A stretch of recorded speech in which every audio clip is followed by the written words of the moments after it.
Teacher যখন নিজেই প্রশ্নের উত্তর জানে না। বলো এই কোয়েশ্চেন অ্যান্সারটা কে পারবে?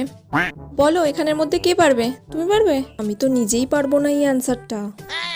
তুমি পারবে? না। পারবে না কেন? পড়াশোনা করো না? কি করতে স্কুলে এসে বসে থাকো? এই তুমি বলো। দূর বাবা, কেউ তো একটা উত্তরও বলতে পারছে না, আর কতক্ষণ এইভাবে চালাবো? বেলটাও পড়ছে না যে ক্লাস থেকে বেরিয়ে যাব, ভালো লাগে না। বলো। এই তোমরা সবাই প্রাইভেট কার কাছে পড়তে যাও? ম্যাম আপনার কাছেই। ঠিক আছে, তুমি বাদ দিয়েও তো এতগুলো স্টুডেন্ট আছো, তার মধ্যে কেউ বলতে পারছো না? ম্যাম আপনিই বলে দিন। আমি কেন বলবো?